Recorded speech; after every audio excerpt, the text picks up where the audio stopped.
महाबलिदान आज प्रस्तुत है श्री आर.सी. भूसनूर मठ के कन्नड़ नाटक यलहूटे का हिंदी रूपांतर। तो सुनिए नाटक महाबलिदान।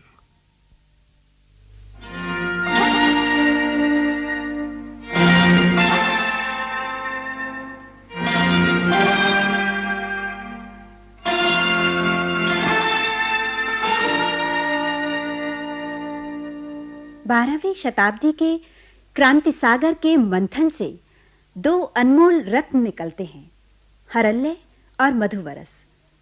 अनुभव मंडप का सकल जीवात्माओं की भलाई का जो अमर संदेश था, उसे इन महानुभावों ने अपने जीवन में आत्मसात किया। इस महान क्रांति के सूत्रधार और मार्गदर्शक थे महात्मा बसवेश्वर। उनकी चेतना का साकार रूप था अनुभव मंडप। कई धर्मांधों ने बिज्जल महाराज से शिकायत की कि बसवर्ण यानी महात्मा बसवेश्वर शिव भक्तों को एकत्रित कर सनातन धर्म को बिगाड़ रहे हैं। मंचन, क्या आप सत्य कह रहे हैं? जी हां श्री पृथ्वी वल्लभ, अखिल प्रभु राजाधिराज महाराज पराक्रमी बिज्जल देव, यदि मेरी बात झूठ निकले तो आप मुझे कड़े से कड़ा दंड दे सकते हैं। वैसे बसवण्ण के सारे काम क्षमा योग्य हैं, किंतु अछूतों के घर भोजन करके उन्होंने हम सबको पीड़ा पहुंचाई है। इस बात पर गंभीरता से विचार करना होगा। आप ठीक कह रहे हैं प्रभु। बसवण्ण अछूतों के घर गए और वो आकर दरबार अपवित्र करेंगे, इसलिए आपकी राय के अनुसार आज की सभा इस बाहरी प्रांगण में बुलाई गई है। विष्णु पेड्डी, क्या बसवण्ण को बुलाने का आदेश दे दिया गया है? जी हां महाराज, देखिए वो अपने भक्तों के साथ इधर ही आ रहे हैं।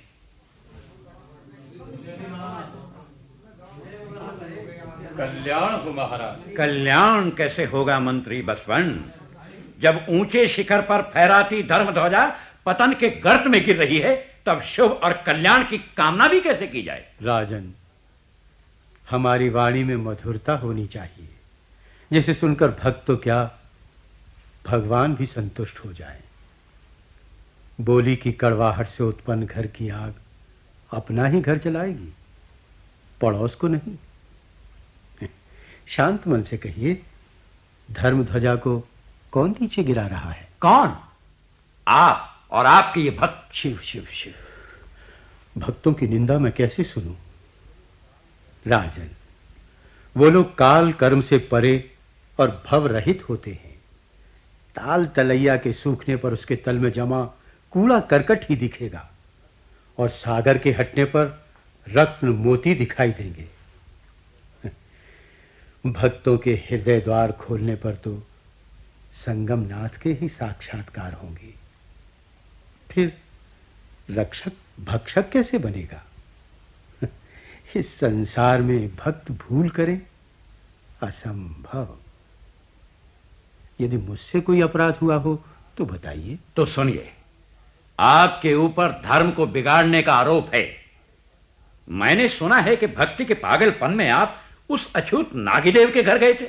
महाराज, अछूत, चमार, स्वपच, कौन अछूत और कौन चमार? मारने वाला ही स्वपच है, अघात दिखाने वाला ही अछूत। कुल जाति ये सब क्या है? कक्कड़ चन्नई आदि भक्त क्या अपने कार्य से अछूत हैं? बसवण्ण, आखिर इन अछूतों की इतनी प्रशंसा क्यों? इनकी महानता का क्या प्रमाण है? क्या इनके शरीर में रक्त की जगह दूध भरा हुआ है? नहीं महाराज, ये बात नहीं है। सभी के शरीर में एक जैसा रक्त है, किंतु संसार को देखने की इनकी दृष्टि निराली है।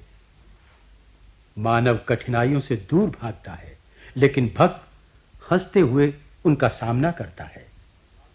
आपको याद होगा, आपने भक्त कंबली नागदेव की पैर की उंगलियों को कटवाने की आज्ञा दी थी, और उसने खुशी से अपने ही हाथों आपकी आज्ञा का पालन किया था। हाँ?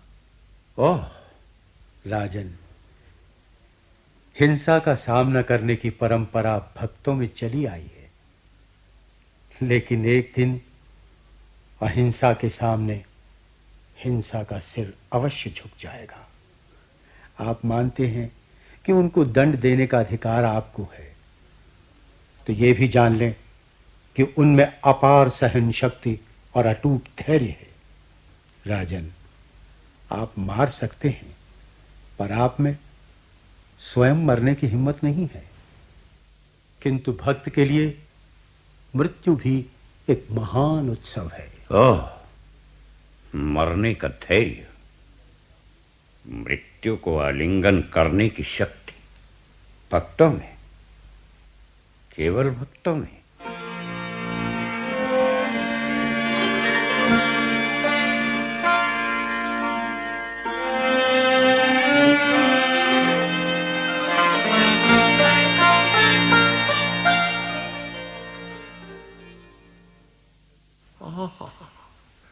कल रात कितना भव्य स्वप्न देखा। मैंने बसवण्ण को देखा। आहा, कितना तेज था, साक्षात शिव लगते थे। परंतु वो सपने में क्यों आए? हे भगवान, प्रतिदिन ऐसा ही सुंदर सपना आए, बसवण्ण की मंगल मूर्ति के दर्शन हो, बस मुझे और कुछ नहीं चाहिए। अरे ये क्या, इतनी भीड़? ओ, धर्मरूपी बसवेश्वर पधार रहे हैं। हे ईश्वर, तूने मेरी बात सुन ली। वे आ गए। भक्ति मूर्ति बसवण्ण को प्रणाम। भक्तमणि हरल्य जी प्रणाम। कर्म मूर्ति को प्रणाम। आमंत्रित विद्वान भक्तों को भोजन कराने में देरी होगी, इसलिए क्षमा चाहता हूँ। मुझे आज्ञा दीजिए। चले गए दीनबंधु, चले गए? पर ये क्या, बड़प्पन का ये बोझ मुझे अछूत पर लाद गए। मैंने तो उन्हें एक बार ही प्रणाम किया था, पर उन्होंने मुझे 2 बार प्रणाम किया। इस कुपात्र को इतना सम्मान? हे भगवान, ये क्या हुआ? मैं क्या करूं? हे ईश्वर, मुझे इस बड़प्पन के बोझ से मुक्ति दिलाओ। स्वामी, क्या करूं? आप और यहाँ किस सोच में खड़े हैं? मेरी रक्षा करो प्रभु, ये बोझ। अरे कौन सा बोझ? क्या हुआ? मुझे बचा लो बसवण्ण, मुझसे भूल हो गई। यहाँ बसवण्ण कहाँ है स्वामी? ये तो मैं हूँ, तुम्हारी पत्नी कल्याणी। कल्याणी? ओह, क्या बहुत देर से खड़ी हो? नहीं तो अभी आई हूँ। पर आपको क्या हुआ? क्या आपके देवार्पण भावना से आत्मशुद्धि के लिए किए गए काम में किसी ने बाधा डाली है, या आपके गुरु लिंगदेव या जंगम देव का अपमान हुआ है, या नहीं, ऐसा कुछ नहीं हुआ। किंतु मुझसे ही एक अपराध हुआ है। अपराध? आपसे? कब हुआ? कैसे? अभी यहीं पर। करुणानिधि बसवदेव के दर्शन हुए। धन्य है आप, आपने कारण पुरुष के दर्शन प्राप्त किए। इसमें अपराध की क्या बात हुई? अरे ये तो खुशी की बात है। लेकिन आप चिंतित क्यों हैं? कल्याणी, हुआ कुछ और ही है। मैंने बसवदेव को 1 बार प्रणाम किया, किंतु उन्होंने मुझे 2 बार प्रणाम किया। वे मुझ पर बड़प्पन का बोझ डाल गए हैं। अब बताओ क्या किया जाए? मेरी समझ में तो कुछ नहीं आ रहा। धीरज रखिए स्वामी, पहले हम अपने आमंत्रित भक्तों को भोजन करा दें, नहीं तो देर होगी, फिर इसका उपाय सोचेंगे। नहीं कल्याणी, मैं पहले जाकर उनसे क्षमा मांगता हूँ। क्या आप कर्तव्य बोध से किए गए अपने काम को छोड़ कर जाएंगे? याद है उस दिन अनुभव मंडप में होने वाली आध्यात्मिक गोष्ठी में क्या बताया गया था कि अपने कार्य में मग्न हो जाने पर गुरुदेव और जंगम देव को भूलना होगा।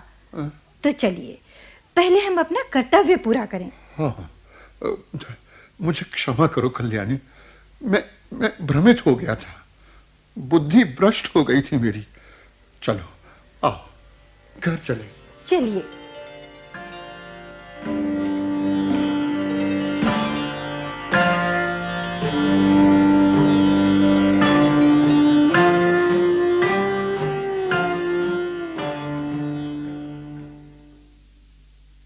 स्वामी, बसवदेव ने आपको जो सम्मान दिया, उसका बोझ कैसे दूर हो? अरे हाँ, मुझे एक उपाय सूझा है। जल्दी कहो कल्याणी, मेरा मस्तिष्क तो काम ही नहीं कर रहा है। अपना तन मन धन गुरु बसवण्य को अर्पित करने से हमारा जीवन सार्थक होगा। हाँ हाँ, ठीक कह रही हो। तो हम अपनी जांघों के चमड़े से पादुकाएं बनाएंगे और उन्हें गुरुदेव को समर्पित करेंगे। धन्य हो कल्याणी, धन्य हो। कितने ऊंचे विचार हैं तुम्हारे और कितनी पवित्र भावना। पर ध्यान रखिएगा, ये पादुकाएं पूजा के फूल जैसी कोमल हो, नहीं तो गुरुदेव के चरण कमलों के योग्य नहीं रहेंगी। तुम्हें पाकर मेरा जीवन सार्थक हो गया कल्याणी। अब मन को शांति मिली है।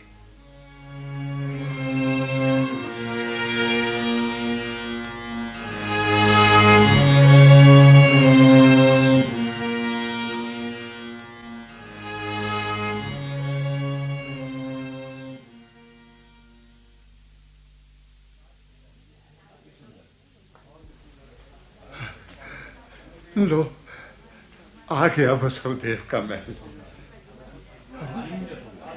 यहाँ तो बहुत भीड़ है भक्तों की, तिल रखने को भी जगह नहीं।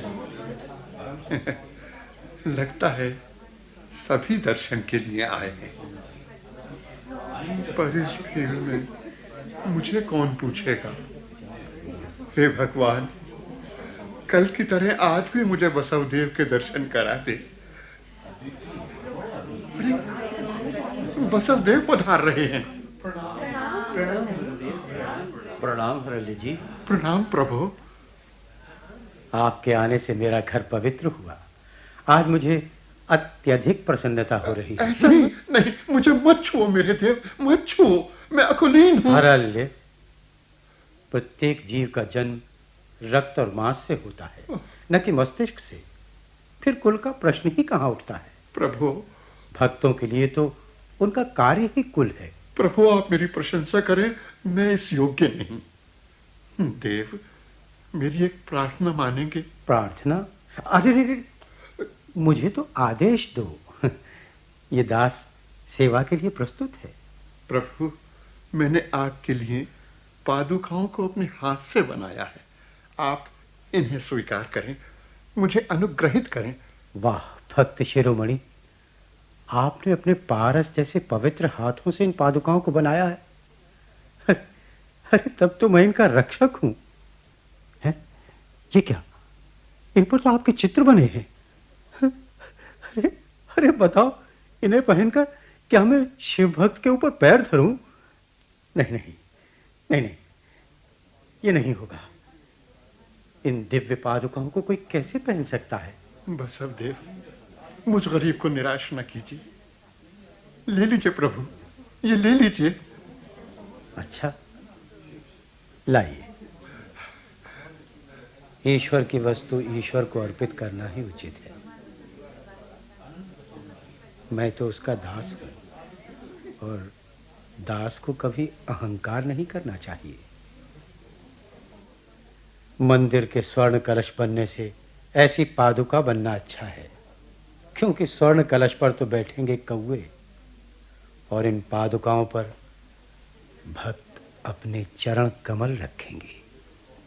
हे संगमनाथ। नहीं नहीं देव, इन्हें सिर पर मत रखिए, आपका सिर अपवित्र हो जाएगा। मत रखिए प्रभु। अरे भगवान, ये क्या हो गया? हरल्य, संगमनाथ की वस्तु उन्हीं को अर्पित हुई। प्रभु, ईश्वर आपका कल्याण करे। अब निश्चिंत होकर इन पादुकाओं को लेकर घर जाइए और अपने कायक में तल्लीन रहिए।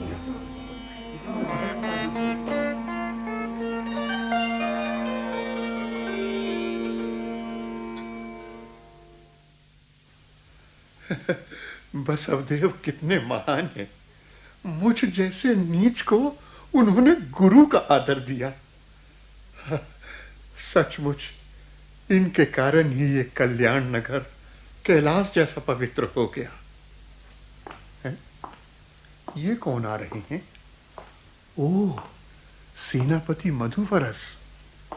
सेनापति की जय हो। अरे हरल्य, बहुत प्रसन्न दिख रहे हो। लगता है व्यापार में बहुत लाभ हुआ है। अरे तुम्हारे हाथ में क्या है? वो इतने घबराते क्यों हो? रेशमी कपड़े में बंधी वो क्या वस्तु है? दिखाओ तो जरा।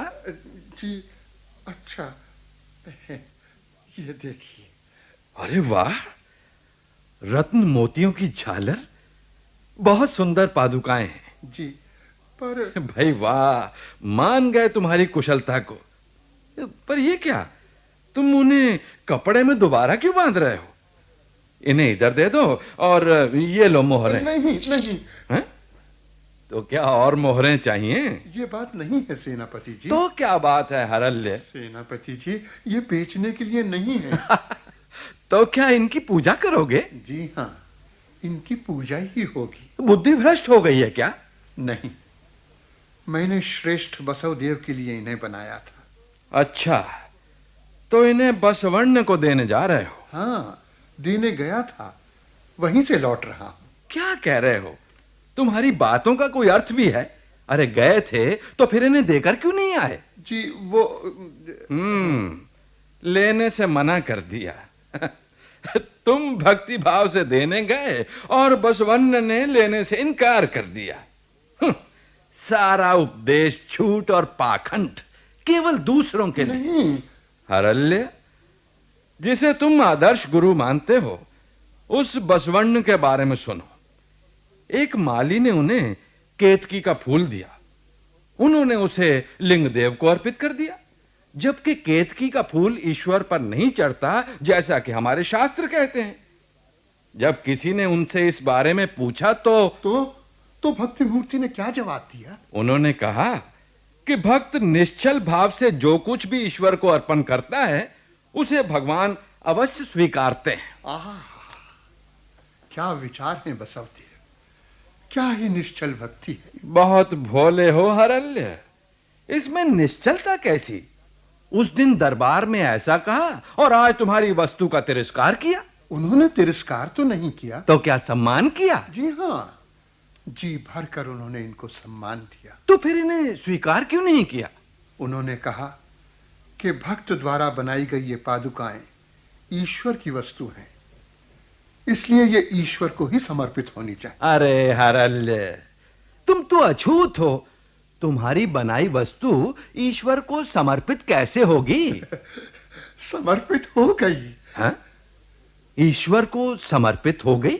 हाँ। तुम्हारी वस्तु? हाँ, बसवदेव ने प्रसन्नता से पादुकाओं को अपने सिर पर रखा और कहा, मंदिर के स्वर्ण कलश बनने से ऐसी पादुका बनना अच्छा है, क्योंकि स्वर्ण कलश पर तो बैठेंगे कौवे और इन पादुकाओं पर भक्त अपने चरण कमल रखेंगे। हे संगमनाथ। नहीं नहीं देव, इन्हें सिर पर मत रखिए, आपका सिर अपवित्र हो जाएगा। मत रखिए प्रभु।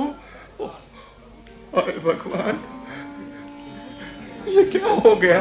हरल्य, संगमनाथ की वस्तु उन्हीं को अर्पित हुई। प्रभु, ईश्वर आपका कल्याण करे। अब निश्चिंत होकर इन पादुकाओं को लेकर घर जाइए और अपने कायक में तल्लीन रहिए।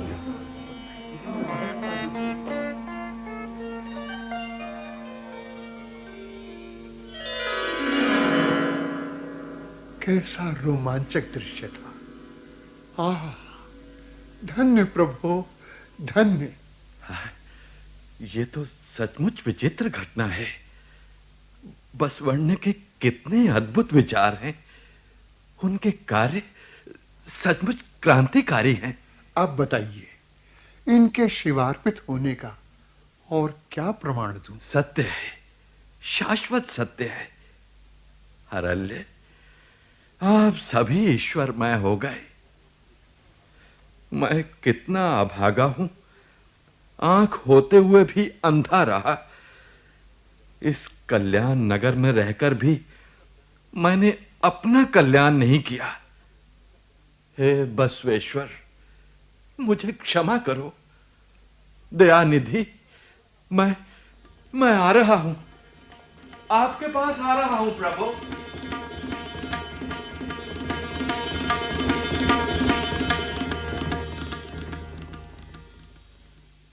देवी लावण्यवती। कौन? महादेवी? देवी, यहाँ एकांत में बैठे क्या सोच रही हैं? नहीं, वो आज पता नहीं क्यों सहसा उस दिन की आध्यात्मिक गोष्ठी की याद हुई। ओह, शील विषय पर कितनी अच्छी चर्चा की थी उस नवयुवक ने। कितना विद्वान है वो, हरल्य का पुत्र। उसका वास्तविक नाम तो परमय है, किंतु उस दिन अनुभव मंडप में शील विषय पर विचार प्रकट करने के बाद लोग उन्हें शीलवंत कहने लगे हैं। शीलवंत? देवी, वो बहुत कुशल चित्रकार हैं। अनुभव मंडप में उनके बनाए हुए अनेक सुंदर और कलात्मक चित्र लगे हैं। हाँ, मैंने भी सुना है, पर सखी, मैं उन्हें देखना चाहती हूँ। ये तो ठीक है, किंतु यदि आपके पिता सेनापति मधुवरस को इसका पता चल गया तो? कुछ भी हो, मुझे वहां अवश्य जाना है। अच्छा देवी लावण्यवती, प्रयास करती हूँ। मेरी अच्छी सखी।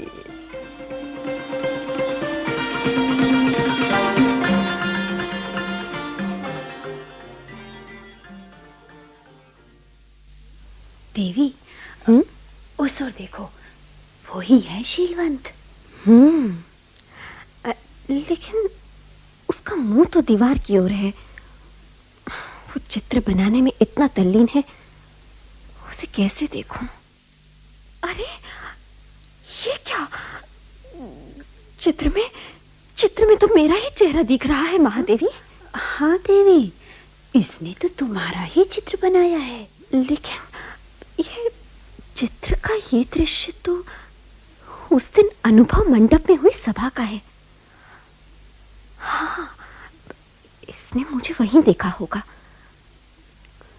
लेकिन सभा में उपस्थित इतने लोगों को छोड़कर इसने मेरा ही चित्र क्यों बनाया?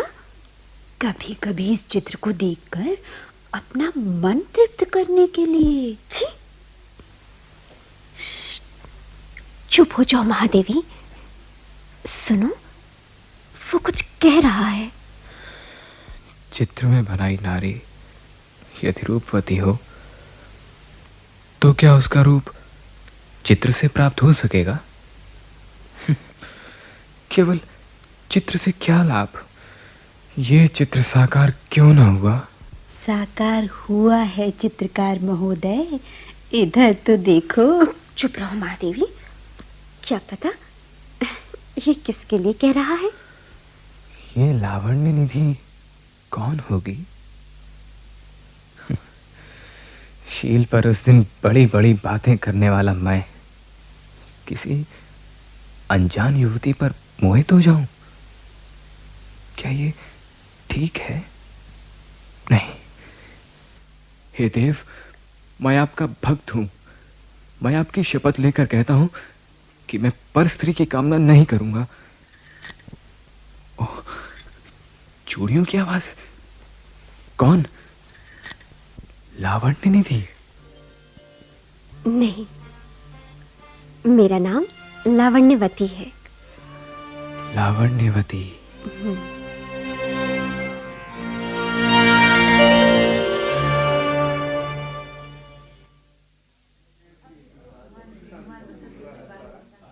बसवर्ण, आज का मुख्य कार्य है हरल्य और मधुवरस की सुनवाई।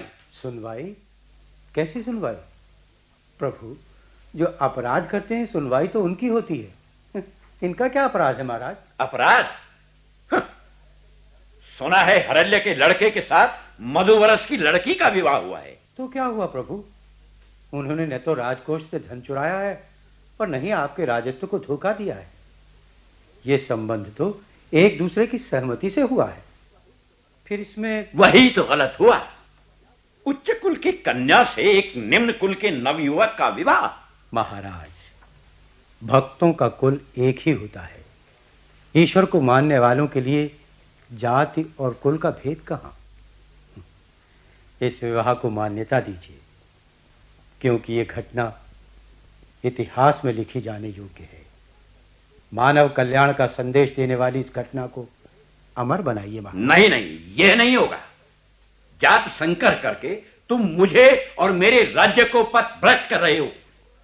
हरल्य और मधुवरस दोनों अपराधी हैं, उन्हें दंड देना होगा। नहीं नहीं महाराज, भक्तों के साथ ऐसा अन्याय मत कीजिए। ये राज आज्ञा है बचपन। राजन, हरल्य और मधुवरस को मिटाने से उनकी आत्मा नहीं मिटेगी। उनके संदेश की हर चिंगारी से असंख्य भक्त जन्म लेंगे। बस बस करिए, बस करिए। अब आप जा सकते हैं।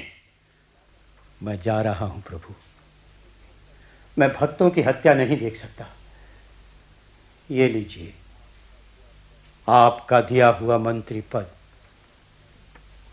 मैं चला। ओम नमः शिवाय, ओम नमः शिवाय। चलो, अच्छा ही हुआ, बस बंड चले गए। अब हरल्य और मधुवरस को दंड देना है। कहां हैं वे दोनों अपराधी? हम उपस्थित हैं महाराज। कहिए, क्या आज्ञा है? तुम दोनों अपराधी हो। उच्च कुल की कन्या का। महाराज, कन्या मेरी है, बिगड़ा तो मैं बिगड़ा, आप क्यों क्रोध करते हैं? मधुवरस, मेरा नमक खाकर मुझे ही जवाब देते हो? निम्न कुल से संबंध जोड़ने में तुम्हें लज्जा नहीं आई? कौन निम्न कुल का है? हम सभी भक्तों का कुल, नीति, धर्म सब एक है। सब ढोंग है। राजन, भक्तों के विषय में ऐसा क्यों कह रहे हैं? ओह, तुझ में इतना साहस, राजा के सामने मुंह खोलते हो? अपराधी को दंड देना ही पड़ेगा। सैनिकों, इन दोनों के हाथ पैर बांध दो और हाथी से खिंचवाओ। इतने पर भी अगर ये अपना अपराध न स्वीकारें तो इनकी आंखें निकाल लो और इन दोनों को सूली पर चढ़ा दो। हमारी आंखें निकाल कर भी आप हमारा संबंध नहीं तोड़ सकते राजन। बाहरी आंखें निकाल भी दी तो क्या, हृदय की आंखें तो कोई नहीं निकाल सकता। बिज्जल राजा, हम केवल बाहरी आंख खोदेंगे, लेकिन आप बाहर तथा अंदर दोनों की आंख खोदोगे। सैनिकों, राजा की आज्ञा का पालन करो। ओम नमः शिवाय, ओम नमः शिवाय, ओम नमः शिवाय।